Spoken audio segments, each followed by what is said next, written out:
Hey guys, Andy here, and boy do I have a special video for you today. Why?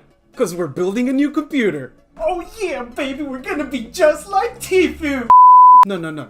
Seriously, we're building a serious machine for serious reasons. It has nothing to do with the fact that I keep dying in Fortnite, okay? In today's first episode, we're gonna go over what I think is the most complicated part of the whole process, and that is to spec out your new PC. I'm gonna share with you a little bit of my thought process and teach you some tricks that I've learned over the years. Advice number 1, don't be in a rush. Take your time. If you give yourself enough time to build this thing out, you're gonna be able to take advantage of promotions, sales, and maybe even time your build around special occasions like Black Friday and Cyber Monday. You're gonna save a ton of money by just being a little bit conscious about when you buy and where you buy from. One of my favorite resources when I'm thinking about buying something new is this website called slickdeals.net. This is basically a community of people that hunt the entire web for the best possible deals, and then they get curated and only the best ones make it on the front page. To give you an example of how good it is, just today they have specials on a mechanical keyboard for gaming, a headset for gaming, and a little bit further down, a graphics card. So in one day alone, I could have savings on these 3 items. They also know that I've been browsing for computer components because Newegg is showing up here. You can also use major websites like Newegg, Amazon, Rakuten. There's a bunch out there that have daily deals. Check every day and jump on the best deals. Advice number 2, have a budget. Trying to build a new machine can get out of hand really quickly, especially if you're looking at the newer components that can sometimes go up in the thousands. Having a budget forces you to make smart decisions and choose components that you can actually afford. Be realistic, and using the first piece of advice, get the most for your hard-earned money. Advice number 3, if you're replacing an old machine that you're not going to be using anymore, try to figure out if any of those components will work in your new machine. Maybe your PC case is still in good condition, your DVD drive might still work, mouse, keyboard, maybe a hard disk drive. Those could all be reused easily, and they'll bring down the cost of your new machine, allowing you to buy better components now. Alright, now that we got all that wisdom out of the way, let's get down to the nitty-gritty. What are you actually going to need to build a new machine? On the screen you have a list of all the components you're going to need for your new build.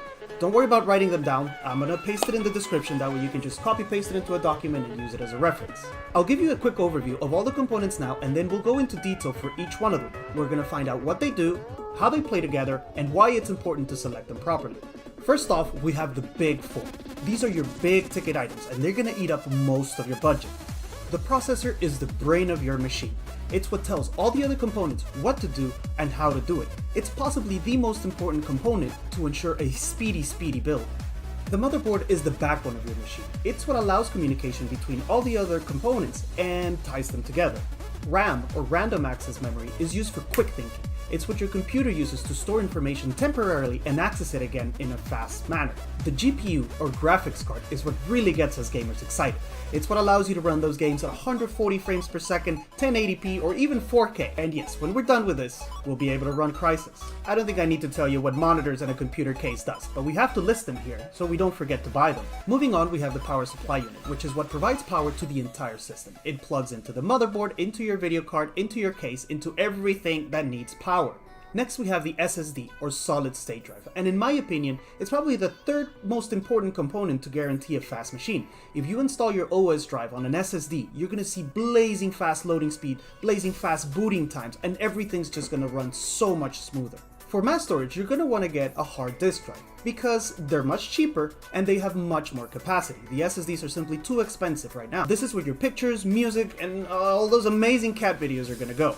And lastly, some of the smaller components you need for a brand new PC build are cooling for your CPU, mouse, keyboard, headset if you're going to be gaming, possibly some thermal paste, speakers so you can play some music for your friends, and maybe even a DVD Blu-ray drive, although a lot of machines don't even come with optical drives anymore.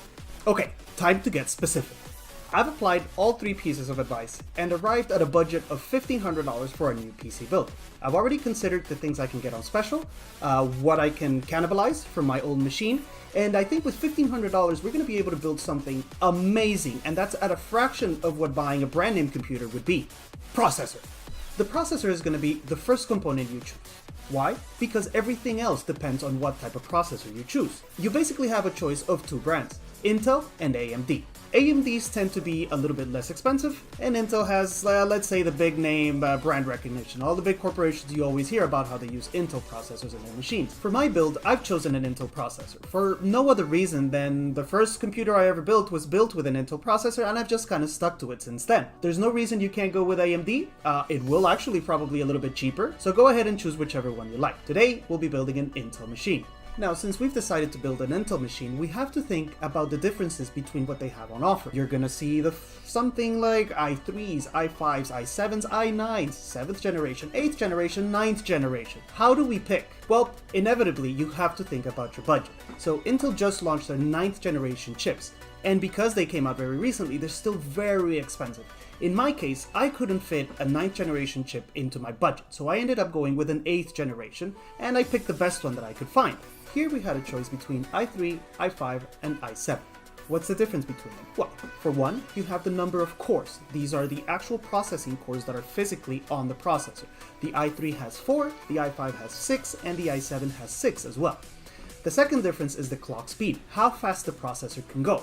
The i3 being the slowest, the i7 being the fastest. And the last difference is the ability to hyperthread. And what this means is that every physical core on your processor is turned into a double core, basically. So if you have 6 cores, you're going to end up with 12 logical cores for processing. Now this is great for stuff that uses a lot of processing juice, such as rendering videos, like the one you're watching right now. The more cores you have, the faster your videos will render, because each one of them can process different instructions.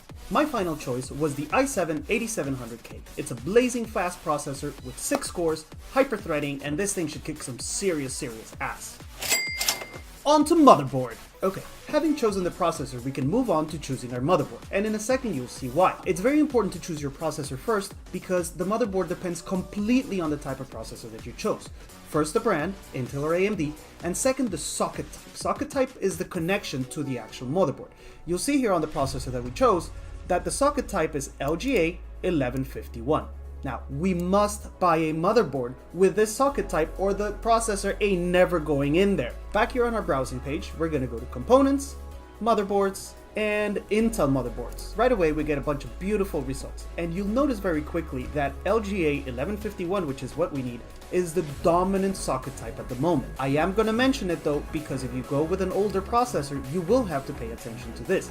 If you go with a newer Intel and a current motherboard, most likely they're going to fit. They're both going to be LGA 1151. Now, when it comes to the motherboard, the choice is actually quite hard, and that's because there are so many options. Basically, any manufacturer can create a board for any type of processor, so you're going to be going through these for quite a while until you actually choose one. Now, there are some pretty big differences between different motherboards. Some of the things you're going to want to look out for are the number of USB ports, whether you want Wi-Fi built into the motherboard or not, also the number of memory slots that you have, whether you're going to be running two sticks of memory or 4.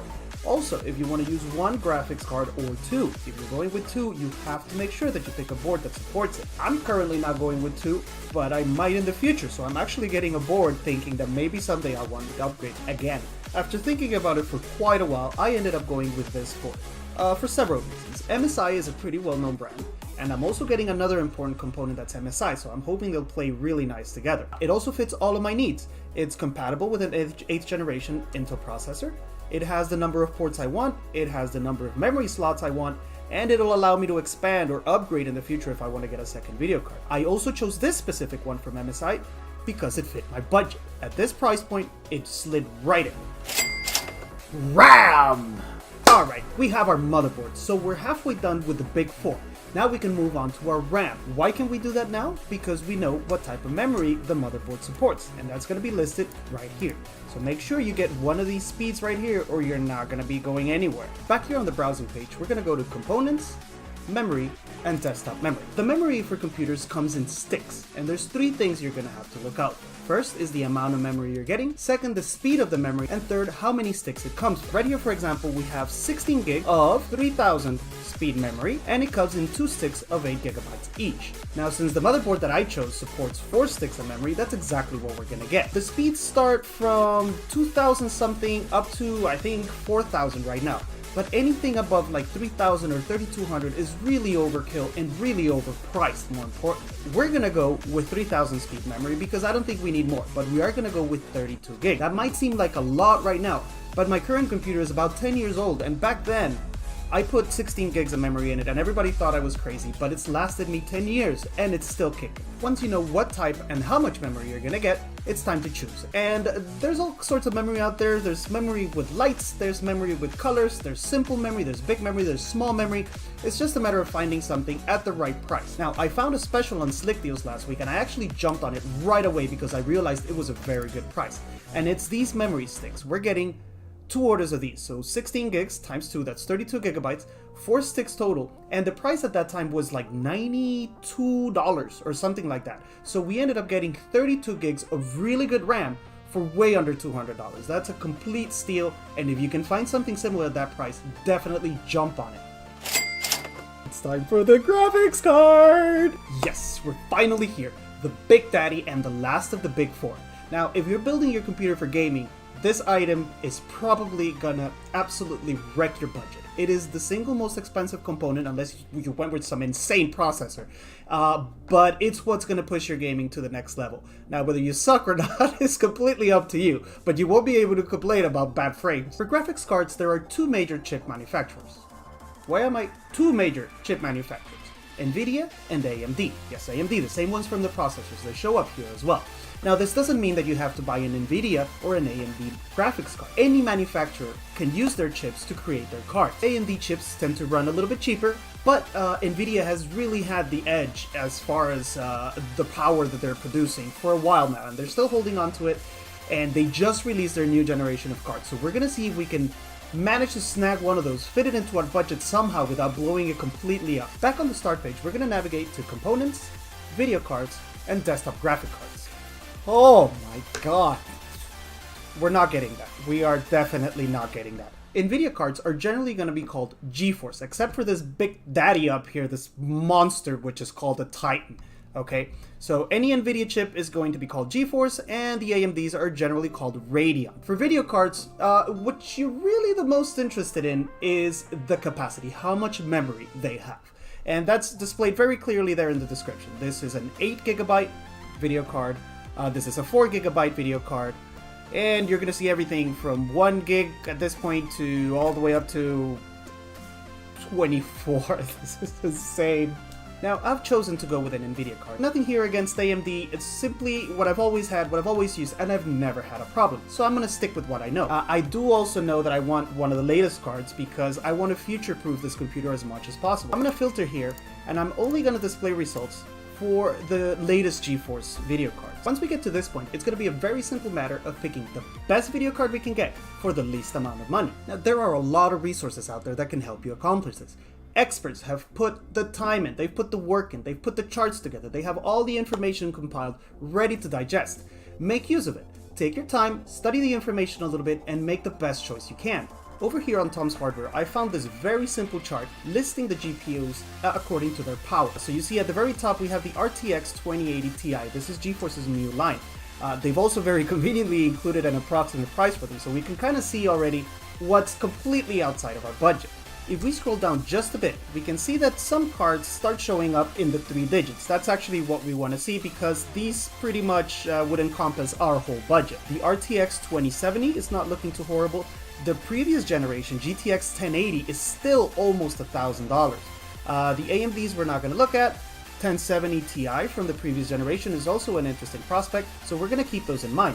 This other simple chart gives us another very useful piece of information. It lists the graphics card and the frames per second they can reach while gaming. So anything from this row up will be able to game at 1080p and 120 frames per second. Once we reach this level, we can look forward to 144 frames per second. So I think we definitely want to start at the very least with the GTX 1070, and the other chart told us that those are actually within what we can pay. So already our choices have been narrowed down to 2 lines. The new generation RTX 2070 and the old generation GTX 1070. So we're gonna go ahead and filter. We don't want the 2060, we don't want the 2080, this one definitely we don't want. The 1080 is still insanely expensive, and for this line, we're just gonna get rid of the 1060, and let's see what we end up with. Alright, so everything here is 3 digits. That's very good for us. And I see a lot of 8GB, which is also very good for us. So I think we're narrowing down our search. Now, in the last chart that I looked at, I wanted to see how far the 1070 was from the new 2070. Okay, and the 2070 is found up here really high in the ranking. This is about, what, 7th in ranking, and these are some extremely expensive cards, and then all of a sudden the RTX 2070 drops to only 500. And the 1070, which we were also looking at, doesn't show up until all the way down here. So that's something to consider. The price difference is going to be maybe $150 to $200, but the difference is quite significant. The 1070 is a 6GB video card, and the 2070 is an 8GB video card. So I'm kind of already seeing where we're going to end up. Now it's just a matter of, can we afford it or not? So, after much deliberation and much number crunching, we've arrived at our final graphics card. Now, I moved around a lot of components, I downgraded some things to make room for this, and we ended up being able to get something I'm quite happy with. The video card we'll be getting for our build is going to be the new RTX 2070 8GB video card. This is the component I mentioned before when we were talking about the motherboard that is also MSI. So having those two components being the same manufacturer is going to ensure that they play really nice together. Again, this is expandable. If in the future I run into another $500 somehow and I want to get a second video card, it's entirely possible. It is dual video card compatible, and the motherboard is as well. So this is huge. I'm so happy we were able to fit it in. It took a lot of work, but we did it. Alright, with the big four out of the way, we can finally get to some of the smaller and hopefully less complicated components. First up, let's take a look at some monitors, and that's actually going to be under computer systems, peripherals, and monitors down here. Now you have several choices. You have gaming monitors, regular LCD monitors, 4K monitors, curved monitors, professional monitors, ultra-wide monitors. We're just going to take a look at some gaming monitors here real quick to kind of get an idea of the price. Now, one of the choices you're going to have is whether you're going to want to go with a one monitor setup strictly for just gaming, or if you want to go with two monitors, which is going to help if the computer is going to be built for work or for streaming. It's much easier to stream when you can control everything on a separate monitor. Some people even use a separate machine, by the way. Money. Now, one of the big choices when it comes to monitor is the size of the actual monitor. If you're limited in desk space like I am, then you can't go over the board, you can't go crazy. A 32-inch monitor sounds amazing, but I can't fit it here. So I have to stay within the 23 to 24-inch range. And because I'm upgrading from an old computer, I actually already have two really nice monitors, so I'm not going to be getting any new. Choose a size that fits you. I think 4K monitors at this point are a little bit of an overkill, so 1080p is perfectly fine. Get something with a low response time, and you should be set to go. This isn't overly complicated. Get the best you can get the size that fits your living room, and you should be good. Up next is the computer case, and this I think is the last of the complicated choices simply because there's such a huge variety. Whether you want lights, whether you want 50 fans and not 2, whether you want an optical drive, how many USB ports you want, all of these things, you're gonna have to make a choice. And there's many brands, many types, many sizes. So this one is a little bit complicated, but eventually just get what feels right. Okay, so computer cases. We're gonna browse to components, computer cases, and you have some choices here, but we're gonna look at gaming cases because we want something that looks really nice and futuristic. So there are a few things that you're gonna have to think about when you're picking your case. The first one is gonna be the size, right? If you have a lot of space, knock yourself out, go with a gigantic case. Why not? Make it beautiful, make it sparkly, be a beautiful unicorn if you want. If you're limited in space like me, then you're gonna have to get something a little bit smaller. Over here on the left, you see we have ATX full tower, mid tower, micro, mini. The mid tower is usually a really good starting point. It's in the mid range, it's not a tiny tower, it fits pretty much every motherboard and video card out there. Video cards are gigantic, so we're gonna look at some mid-tower cases. And they have some really nice ones here right off the bat. NZXT, this is the brand that Ninja uses, but we ain't Ninja, so we're probably not gonna get that. Prices range from the very cheap to quite expensive. I've seen some of these go for $300-400. So again, keep your budget in mind. Another two things you're going to want to think about. Airflow is hugely important when you're picking the case. The air has to flow nicely in order for all your components to remain cool. Otherwise, you're going to overheat, your system's going to shut down, and you run the risk of damaging it. Okay, so airflow is number one. In my particular case, I like having a lot of USB ports in the front. USB 3.0 and above for faster speeds, right? So I try to get something with at least 4 USB ports in the front. You can plug in USB sticks, peripherals, cameras, microphones, joysticks, whatever it is you want to plug in there, you have the ability to do it without having to reach the back of your case. I also knew that I wanted an optical drive in my machine, and the reason for that is a bit silly. I have an old Mustang as a car, and that thing doesn't have MP3 or an auxiliary input jack, so I still actually have to burn CDs to get some decent music in the car. So I know I want an optical drive. That limits me a little bit because all of the gaming, or most of the gaming cases nowadays come without an optical drive slot, right? So without that, we got no music, and that's not good. There was one other factor that I considered when picking my case, and that's the fact that I use my computer to stream a lot of things to my TV, which is in my living room, right? And when I'm watching something at night and I want the whole room to be dark, I didn't want this gigantic tower of brightness blinding me and not allowing me to see the TV.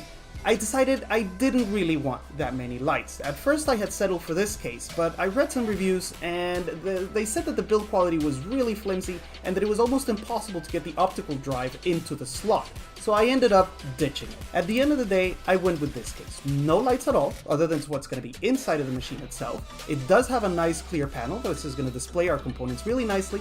It has the 4 USB slots that I was looking for in the front. And overall, it seems like a really nice case. The review said it had nice airflow. Even though it only comes with a fan in the back, you can add 2 more fans in the front and 2 more fans on top, which I will be doing as far as I can push it, because then noise becomes an issue too. Up next is the power supply unit, and this is what's going to provide power to all of the different components installed in your machine. Now, anything above about 600 watts should be plenty enough to power a regular machine, unless you're building a freaking supercomputer. 600 and above is going to do you really well. So find something that's priced well and just go for it. I think the only advice I can give here is if you're going for a really clean build, then try to get a modular power supply. That means that any cables that are not necessary, that you're not going to be using because they're not going to be plugged into any components, can be removed. So it looks a lot cleaner, it's a lot less cluttery, and your machine's going to look beautiful. So we're going to browse here to components, power supplies, and power supplies again. I know I want modular, so I'm going to go ahead and filter. I want only full modular, and we wanted something, we said 600 and above, right? So let's click 6.7 and up to 900. That should be plenty enough. We're gonna get some results here for about $100. That's pretty standard pricing. So just look at the reviews. Get something that has really nice reviews, that's in your price range, that fits your budget, and you should be good. There's really not a huge amount of variety here. In my case, I'm not going to be getting one because I had already purchased one, actually a while ago, like about a year ago. It's been sitting in my garage. So I don't need a new one, I'm not going to be getting it, and I'm ready to move on to the next part. Up next we have the SSD, or solid state drive. This component makes a huge difference in the speed of the system. This is where you're going to install your operating system, Windows 10 at this point, and all of your programs and games. Everything's going to be installed, everything's going to run from this drive. And the biggest difference between this and a traditional drive is there are no moving components in a solid state drive. It's all chips. So there's no plate spinning, there's no looking for information. Everything can be accessed pretty much instantly. So having your operating system on an SSD makes a gigantic difference. It was the biggest improvement I ever saw going from machine to machine is when I first used an SSD. I was blown away by the speed. Now, SSDs are still fairly expensive, so you have to think about the capacity of the drive you're gonna get. If you like to play tons of games at the same time and have a lot of programs installed at the same time, then you're gonna have to go with a higher capacity drive. SSDs start from about 128 gigs, moving up to 256, 512, and up to a terabyte and even 2 terabytes nowadays, which is insane. My company paid, I remember, like $1,500 for a half a terabyte SSD back 8 years ago or something. Alright, we're going to browse over here to components, and under storage devices, SSDs, and internal SSD. We want to put it inside of the case. Now, in my particular case, I have a 256 gig SSD right now, and it's sufficient, but I have had to move stuff around to make room, especially once you start putting a lot of really big games on it. So I know I definitely want an upgrade. We have a nice 500 gigabyte here for $87. That's not bad, especially compared to the $1,500 we paid a while back. 512, 1 terabyte. This 1 terabyte is 234. That's a little bit outside of our budget, but this 1 terabyte is only 144. So huge price difference here between brands. Now there is another difference between different types of SSDs, and you can tell it pretty easily here. If you look at the Samsung, it's a square little thingy that goes inside of the case, and it plugs in via SATA cable to the motherboard. This other type connects directly into the motherboard in a PCI Express slot. Now, functionally, there is no difference between the two types of drives. But there is one thing that I like about these little square ones, is that you can remove them, and using an external plug, you can plug it into any USB drive. You can't do that with the PCI Express drive, so I won't be getting one of these. I like that functionality from these little guys. Now, after hunting for a couple of days, I was able to find a deal on this specific drive on Slick Deals. I bought this last week, and the price at that point was, I think, $102 or $103, which is a great price for a 1 terabyte SSD drive. Very happy with this purchase. It should be more than enough space for the OS and any programs I want to throw on there, and anything bigger than that, videos and stuff, will go on a completely separate drive. So this is perfect. We're good to go. Alright guys, we're winding down here. We have almost everything we need. Up next, we have our storage drives, and these are used for mass storage, huge amounts of data. So pictures, videos, music, anything that takes up a lot of space, you're going to want to throw in this drive to not clog your nice and shiny SSD. These guys are not fairly complicated. They're going to be found under storage and hard drives, and we're going to look for your internal hard drives. Now, they come in different sizes. You can have anything from 1 terabyte, 2, 3, no, actually I don't think there's 3. They jump from 2 to 4 terabytes. No, there are 3 terabytes. What am I talking about? There's one right here. So get the biggest drive you can with the money you have left at this point, which is probably not a lot. Okay, the other thing you want to look at is the speed of the drive, and though speed is not as important here as it is for SSDs, it still makes quite a difference. This 5400 RPM drive is not going to be nearly as fast as this 7200 RPM. That's the speed that the disk can spin, because there's actual physical disks inside, like the ones your grandma used to play, but smaller. There's actual physical disk inside the drive. So this is the speed at which they can spin, which means the information can be accessed more rapidly. Definitely recommend you go for a 7200 RPM, and that's pretty much all you need to know about these. Take a quick glance at the reviews, get something with lots of eggs or lots of stars, and you should be set. Get the biggest one you can and just go crazy with your cat videos. CPU cooling. You're gonna need something to keep your processor cool, or your entire system might just explode or catch fire and burn down your apartment, and we don't really want that because then I'll feel horribly responsible. There are 2 types of CPU cooling: air cooling and water cooling. Let's take a look at air cooling first. You're gonna find that under components, fans and PC cooling, and CPU fans and heat sinks. Now, there's a huge variety of these. Again, there's a million different brands. The things you want to look at are the reviews. Make sure they have reviews. That means people have used them and they're proven to work. And also the size. If you're not getting a gigantic case, you are going to have to think about how big this thing can be, because the motherboard will be sitting flat like this, the processor will be right here, and then the cooling will go right on top. So if you have a smallish case, you might have some trouble fitting the cooling in. One of the best reviewed brands out there is Noctua, and pretty much everybody agrees that these are the best air coolers you can get for your CPU. Now, unfortunately, they have adopted this really weird color palette, which is not appealing at all. So if you don't care about colors, these things are great. I actually want my PC to look kind of nice, so I would go with something different, maybe something with a blue or red LED. There's a bunch of options. There's top-mounted fans, side-mounted fans.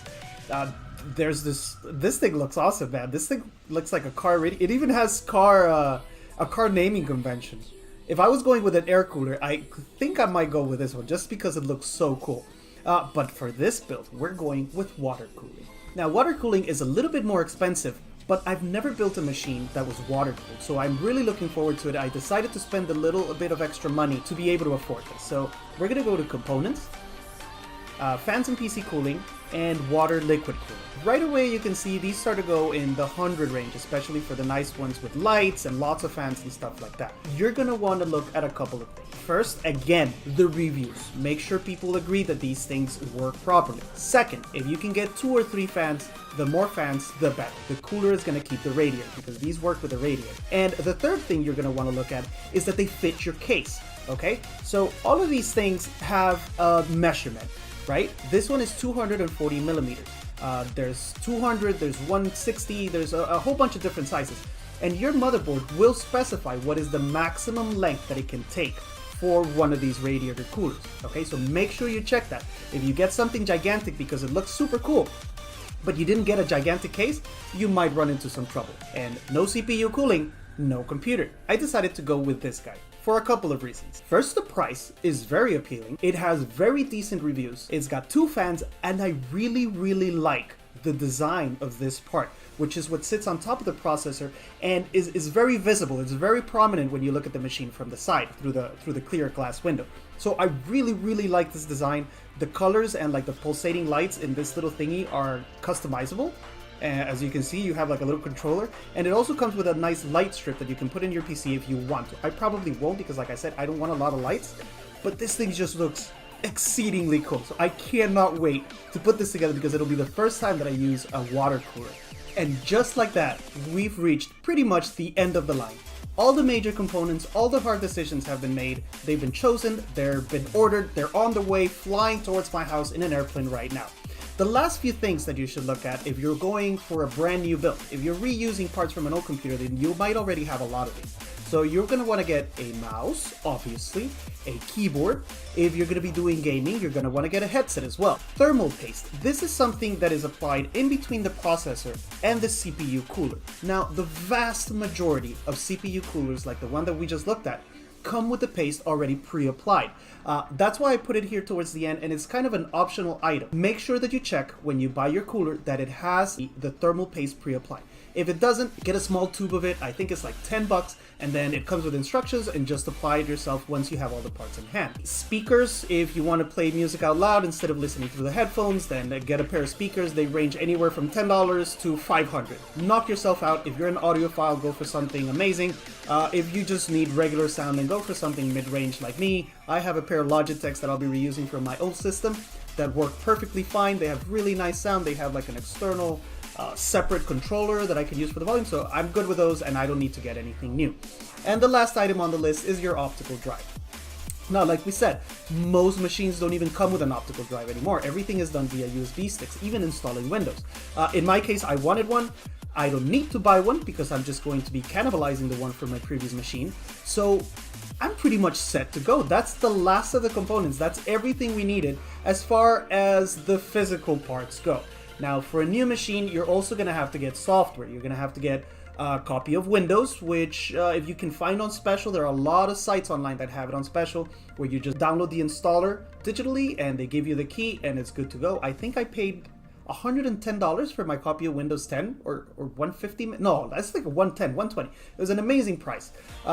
You might also want to get Microsoft Office. Is a very useful program as well, or suite of programs to have. And then everything from there on out is just personal preference. Depends entirely on what you're going to use your computer for. For streaming, there's a ton of free options. For video editing, there's a ton of free options as well. But I would recommend you go with something a little bit better. Get a paid version, something like Adobe Premiere Elements, which is what I'm using. And it's so much easier and so much faster. I definitely recommend you go with that. And I think that's it, guys. We're done with this very first episode of how to build your PC, speccing it out. We've got everything we need. I'm going to throw up here real quick a quick look at my very low-tech cheat sheet for staying within budget. So what I did is I listed all of the components that I needed, what was a big ticket, what was a small ticket, subtotaled everything, and as you can see, we managed to stay within budget by less than $3. And this is why the Big Four are called the Big Four. $1,258 in just these four components, right? They ate up, I don't know, 80% of my budget. Now, I was able to cheat a little bit because since I am going to be reusing a lot of the components, I could save a lot of money and get some really premium components here because I didn't have to worry about a lot of these, right? The monitors, if I was getting 2 monitors, that would have been at least another $200. Power supply unit would have been probably between 60 and 100. So there was no way we would have gotten what we got if I had to buy all of these things. But this is the money I wanted to spend at this time for my new machine. And we made it. We made it by $2.44. We had $2.44. No, I paid $10 shipping. Shit, I blew my budget. So guys, thank you so much for watching and sticking with me through all of these hard decisions. Please make sure to hit the like and subscribe buttons and stay tuned for the second part of our Building Your New PC series, where we're actually going to do the unboxing and I think just setup of the work area, because that's actually a lot more than it sounds like. And then maybe a third part for the actual build. Have a great rest of the day and I'll see you soon.